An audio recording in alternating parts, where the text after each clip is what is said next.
The air in the room felt heavy, thick with the kind of tension that usually precedes a storm. Yet the silence was the most deafening part of the entire evening. You had just been handed a dismissive comment, a sharp edge of disrespect that was meant to provoke a reaction, to pull you into the familiar mud of an argument where nobody ever truly wins. Most people would have snapped back, fueled by a surge of defensive adrenaline, or perhaps they would have retreated into a visible, wounded sulk that practically begged for an apology. But you did something different, something so subtle and so profoundly quiet that it shifted the very foundation of the relationship in a single heartbeat. You didn't raise your voice, you didn't roll your eyes, and you certainly didn't try to explain why your feelings were hurt. Instead, you simply paused, looked her in the eyes with a calm, unblinking clarity, and then went back to whatever you were doing as if the insult had never even landed.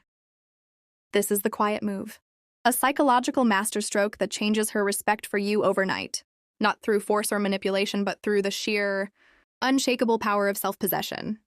To understand why this works, we have to look at the raw mechanics of human interaction and the hidden currency of respect that flows between two people. Respect is not a gift that someone decides to give you out of the goodness of their heart. It is a boundary that you draw in the sand with your actions, and more importantly, with your reactions. When someone tests that boundary, they are subconsciously looking for the edges of your character. They want to know where you end and where their influence begins.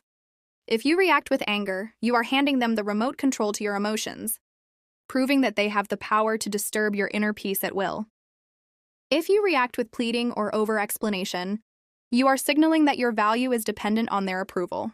But when you meet disrespect with a calm, purposeful silence, you are sending a message that is louder than any shout. Your opinion of me does not define my reality. This isn't about being cold or playing games. It is about the psychological principle of emotional self-sufficiency. In the world of high-stakes negotiations and deep-seated relationship dynamics, the person who is less reactive is almost always the person who holds the most respect. Think about the last time you saw someone lose their cool in public. Did you walk away thinking they were powerful? No, you likely felt a sense of pity or even a slight bit of contempt because they had lost control of the one thing they are supposed to master themselves.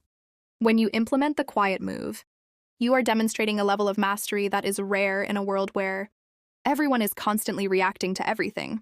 You are showing her that you are a man who is anchored in something deeper than the temporary whims of a conversation. There is a fascinating biological component to this as well. When a conflict arises, our brains are flooded with cortisol and adrenaline, triggering the primal fight-or-flight response. Most arguments are just two people's nervous systems screaming at each other. By choosing the quiet move, you are effectively refusing to participate in that biological chaos. You are forcing her nervous system to deal with its own tension without the release of a fight. When she expects a reaction and gets nothing but a calm, steady presence, her brain has to do a quick recalibration. The silence creates a vacuum, and in that vacuum, she is forced to confront her own behavior. Without you there to play the role of the antagonist, she is left standing alone with her words. And for the first time, she can actually hear how they sound. This shift in respect happens overnight because it shatters the existing dynamic of the relationship. Most struggling relationships fall into a predictable pattern of push and pull, a dance of microaggressions and defensive maneuvers that eventually becomes the new normal. The quiet move breaks that pattern entirely. It introduces a variable that she cannot account for. Suddenly, you are no longer predictable. You are no longer the person who can be nudged into a specific emotional state. This creates a sense of healthy mystery and, more importantly, a sense of weight to your character. People do not respect things that are easily moved or easily broken. They respect the mountain that remains standing regardless of the weather. As the hours pass after that initial moment of silence, the atmosphere begins to change. You aren't giving her the silent treatment, which is a form of passive-aggressive punishment, but rather, you are maintaining your own space. You are still polite, you are still present, but the neediness that might have characterized your previous interactions has vanished. You are focused on your work, your goals, or even just the book you are reading. This is where the scarcity principle comes into play. When your attention is no longer something that can be demanded through conflict or drama, it suddenly becomes more valuable. She begins to realize that your presence is a privilege, not a right, and that your respect is something that must be maintained through mutual effort. Psychologists often talk about the concept of differentiation, which is the ability to maintain your own sense of self, while being emotionally connected to another person. A person with low differentiation is like a sponge, soaking up the moods and opinions of everyone around them. A person with high differentiation is like a solid oak tree. The quiet move is the ultimate expression of high differentiation.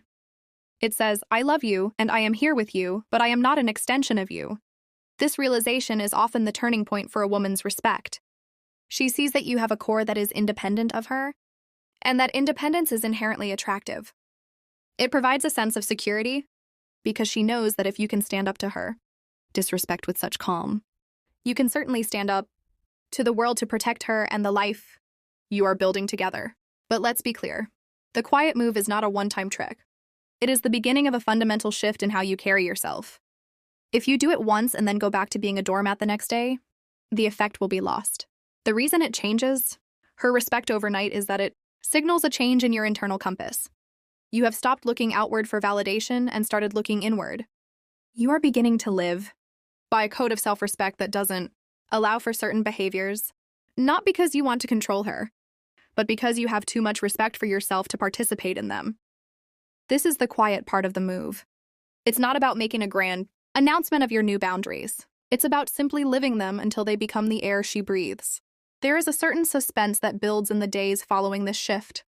She might test the waters again, perhaps with a smaller slight, just to see if the first time was a fluke.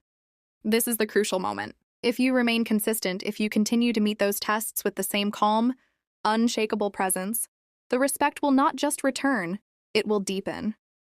She will begin to see you through a different lens. The man she thought she could push around or predict has been replaced by someone who is fundamentally different, someone who possesses a quiet strength that is far more intimidating than any loud outburst could ever be.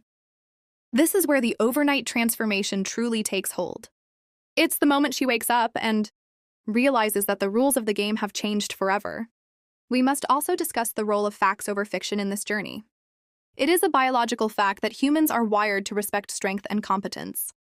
In a relationship, competence isn't just about how much money you make or how many things you can fix around the house. It is about emotional competence.